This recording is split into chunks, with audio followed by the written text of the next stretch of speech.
నమస్తే అన్న. ఇంకా రాలేదు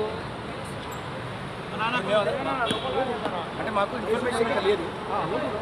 వచ్చిన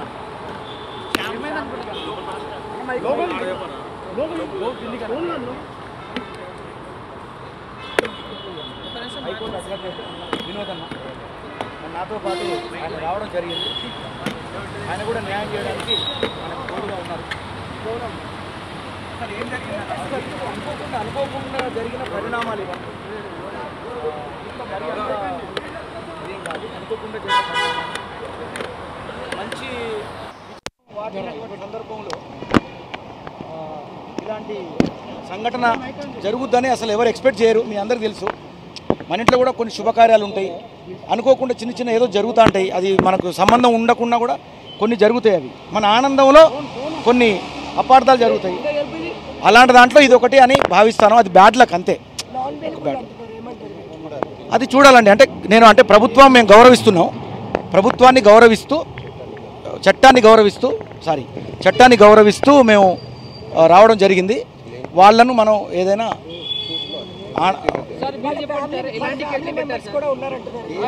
కొంచెం దూరం ఇప్పుడే పోలీస్ స్టేషన్ వచ్చినాము మేము. గారు వచ్చి అడిగారు.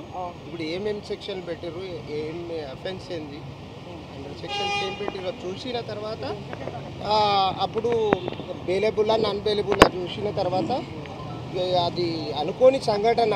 ఇప్పుడు చాలామంది ఫ్రాన్సెస్లో ఒక్కొక్కసారి దురదృష్టవశాత్తు అట్లాంటి సంఘటనలు అవుతాయి. అలాంటిది బోలన్న గారు దగ్గరుండి దీన్ని పరిశీలించేసి ఈ తమ్ముడికి ఒక రైతు బిడ్డ ఆయనకి ఏం తెలియదు, కొత్తగా వచ్చిండు, ఆయనకు తెలియకుండా జరిగిన సంఘటన కాబట్టి చట్టాన్ని గౌరవించాలి కాబట్టి ఆయన తీసుకొచ్చిండు. ఇప్పుడు పోయి ఏమేమి పెట్టిరో చూసిన తర్వాత ఫర్దర్గా బెయిలబుల్ పెడితేనేమో ఇక్కడనే స్టేషన్ బెయిల్ తీసుకుంటాం.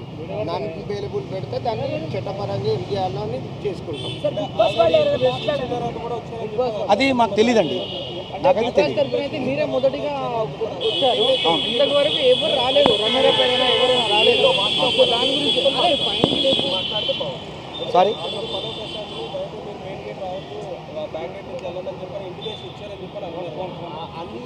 అందరని మనం అంటున్నాం, కానీ అది కరెక్టా లేదా అనేది మనకు కూడా తెలియదు. అంటే ఇప్పుడు బ్యాక్ గేటు నుండి వచ్చిర్రు అనేది అది మనకు తెలియదు, మీకు తెలియదు. అన్నారు అంటారు, అది ఊహాత్మకమైన ప్రతిపాదన. అనిండొచ్చు. చట్టాన్ని గౌరవించాలి, చేయాలి. ఏదో మిస్టేక్ జరిగిన ఏమైనా కానీ ఆయన ఒక రైతు బిడ్డ ఆయనకేం తెలియదు, వచ్చిండు. ఏదో దురదృష్టవశాత్తు సంఘటన అయ్యింది. చట్టాన్ని గౌరవించాలి, పోలీసులను గౌరవించాలి, రాష్ట్ర ప్రభుత్వాన్ని గౌరవించాలి. అది మానవతా దృక్పథంతో కన్సిడర్ చేయమని చేస్తాము. మాట్లాడలేదండి, అన్ని చూడడమే. బాధపడ్డాను అంతే. ఇంకా అంటే ఇట్లా అంటే ఇంత మంచి ఆనంద ఉత్సవంలో ఇట్లా ఎందుకు జరిగింది, అసలు ఏం జరిగిందో నాకు తెలుస్తలేదు అసలు. ఫస్ట్ నేను కూడా నా కారులో కూడా వస్తున్నప్పుడు చాలామంది జనాలు, అంటే ఒక సెలబ్రేషన్ జరిగేటప్పుడు జనాలు గుమిగూడతారు. అందులో రకరకాల వ్యక్తులు ఉంటారు. కొంతమంది వ్యక్తులతో అంతమంది జనాలకు బ్యాడ్ నేమ్ వస్తుంది. అంత మాత్రాన ఒక మంచి పేరు తెచ్చుకున్నటువంటి వ్యక్తి ఇలా ఎందుకు జరిగింది ఆయనకు అనే దాని మీద నాకు కూడా అర్థం కావట్లేదు. నాగార్జున మీద కూడా తెలియదండి, నాకు తెలియదండి. అంటే మీకు లోపల మన ఇంటిమేషన్ ఇచ్చారా? బయట జనాలు కళ్ళకు కనిపించేది ప్రశాంత్ విషయం కనిపిస్తుంది. ఏం జరుగుతుందో అంతవరకు తెలుసు. బయట జనాలు ఉన్నారు, మీకు లోపల మన ఇంటిమేషన్ ఇచ్చారా బయటికి రావద్దు అని? ఇంటిమేషన్ అంటే అట్లా ఇచ్చారా లేదా కాదండి. ఇంటిమేషన్ ఎట్లా ఇస్తారు అంటే వాళ్ళు ఫలానా టైంకి వెళ్ళండి అంటారు. వాళ్ళు జాగ్రత్తగా వెళ్ళండి, బయట పోలీసు వాళ్ళు కూడా ఉన్నారు, బారికేడ్స్ కూడా ఉన్నాయండి. ఆ రకంగా మీరు ఒక 5-6 కార్లను ఒకేసారి పెట్టారు, వరుసగా పెట్టి పంపించారు మమ్మల్ని. అందులో నేను కూడా ఉన్నాను. సో జనాలు ఒకేసారి మూకుమ్మడిగా కావాలని అటాక్ చేసి అంటారు. అసలు పబ్లిక్ ఎటాక్ అని వెళ్ళలేమండి, అభిమానంతో వాళ్ళు రకరకాలుగా ఉంటారు కదా. అందులో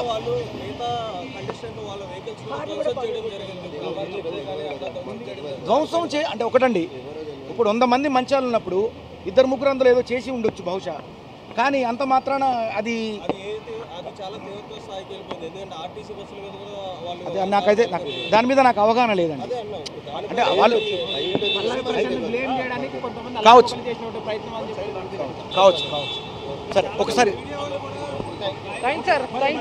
మళ్ళీ మాట్లాడు.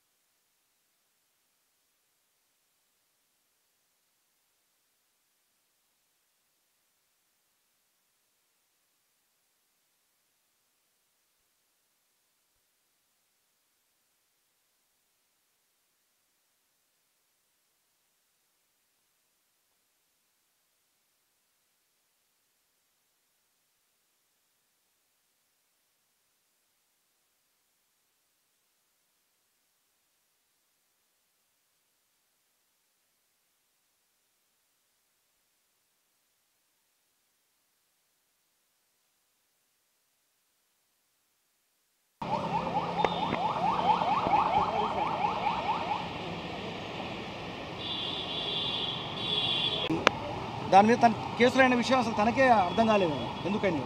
ఆ పరంగా అంత మంచి టైటిల్ గెలుచుకొని ఒక అంటే కామన్ మ్యాన్గా వచ్చి ఒక ఎక్కడ మట్టి బిడ్డగా వచ్చి పాపం అతను ఏదో చేసుకునే విషయంలో అతనికి ఇంత కేసులు అంటే కేసులు అయ్యి అతను ఇట్లా జరిగినాయి అంటే చాలా బాధ అనిపించింది. కళాకారుడిగా నాకైతే బాధ అనిపించింది.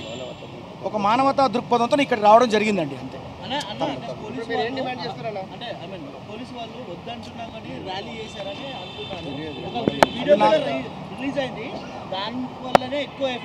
అంటే మీరు వెళ్ళండి అని అది చూశాను నేను అంతవరకే, కానీ అది దాని గురించి కరెక్ట్గా నాకు కూడా పూర్తిగా అవగాహన అంటే నేనేంటంటే అండి ఇప్పుడు పల్లవి ప్రశ్న అంటే ఒకవైపు నుంచి చట్టాన్ని నేను గౌరవిస్తే మాట్లాడుతున్నా, ఇదే తర్వాత ప్రెస్ను గౌరవిస్తూ చట్టాన్ని గౌరవిస్తూ మాత్రం నేను మాట్లాడుతున్నా అంతే.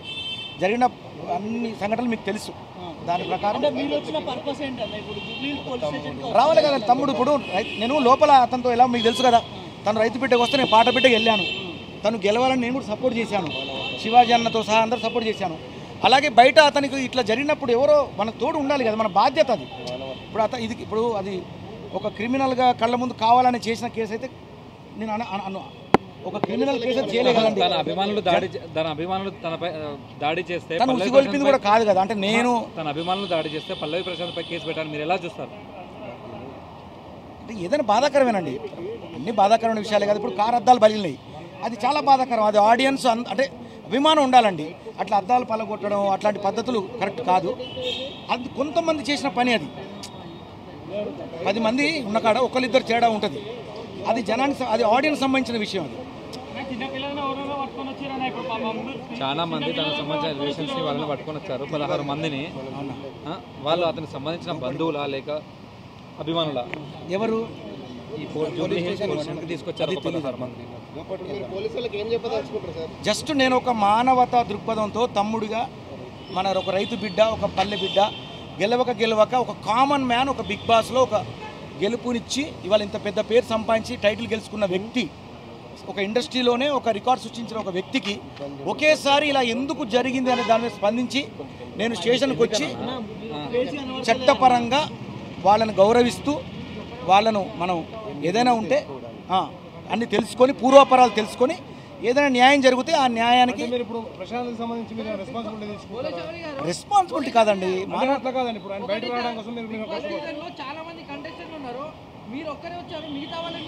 అది నాకు సంబంధం లేదు కదండి. ఇప్పుడు నా మనసు ఏం చెప్తాందో అది చేశానండి. నా మనసు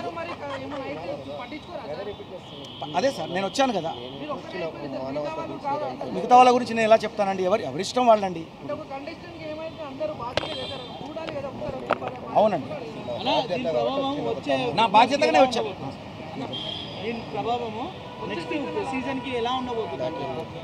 ఈ సీజన్లోనే జరిగిన పరిస్థితి, ఇప్పుడు నెక్స్ట్ సీజన్ గురించి ఎలా చెప్తాం బ్రదర్? ఈ సీజన్లోనే ఈ పరిస్థితి మీకు తెలుసు. ఇక మనం వచ్చే సీజన్లో అంటే ఎలా చెప్పగలుగుతాను నేను? Thank you. మానవతా దృక్పథంతో ఏదైతే సాధ్యమైతే ఆ రకంగా మనం సాయం చేయడానికి అయితే వచ్చాము. అంటే ఇప్పుడు ఇప్పుడు అంటే లీగల్గా అంటే మీరు గుర్తుంచుకోండి, ఒక హైకోర్టు లాయర్ ఆయన అన్న వినోద్, సీనియర్ హైకోర్టు లాయరు. ఆ అన్నగారిని చెప్పగానే ఆయన కూడా స్పందించారు బాగా. కాబట్టి చట్టపరంగా అన్ని రకాలుగా పాజిటివ్గా మేము వెళ్ళడానికి సిద్ధంగా ఉన్నాం. అంటే ఇప్పుడు 15 పిల్లలు కూడా చాలా మంది లోపల ఉన్నారు, వాళ్ళకు కూడా సపోర్ట్ చేయబోతున్నారు. తెలియదండి అసలు దాని గురించి నాకు అవగాహన. ఓన్లీ నాకు ప్రశాంత్ తమ్ముడి గురించి తెలిసింది, బాధపడ్డాను, వచ్చాను అంతే. అంతవరకే తెలుసండి. ఒక మానవతా దృక్పథంతో నేను కళాకారుడిగా నా బాధ్యతగా నేను లోపల అతనికి ప్రోత్సహించాను. ఏది అక్కడ ఆ బిగ్ బాస్ విషయానికి వచ్చి నా కళపరంగా అతను నా కళను పంచాను. సో బయట ఇలా జరిగేసరికి నేను స్పందిస్తున్నా. ఇప్పుడు నేను బయట ఎలా ఉంటానో లోపల అలాగే ఉన్నాను, మళ్ళీ బయట కూడా అదే భావన నాది. ఆ భావనతోనే వచ్చానండి, ఇది నిజం. అంటే ఇప్పుడు ఆఖరి దాకా మీరు సపోర్ట్ నిలబడతాంటారా? నిలబడతామండి, ఉంటాం కదా, ఉండాలి కదా, ఉండాలి అంతే. ఒక రైతు బిడ్డకు ఒక కళా బిడ్డ అనేది ఒక పాట బిడ్డ తోడుగా ఎప్పుడు ఆయన అరెస్ట్ చేయడం అనేది మీరు ఏ రకంగా తీసుకుంటున్నారు? ఏ రకంగా చూస్తున్నారు? తెలియదండి, ఇంకా అసలు తెలీదండి.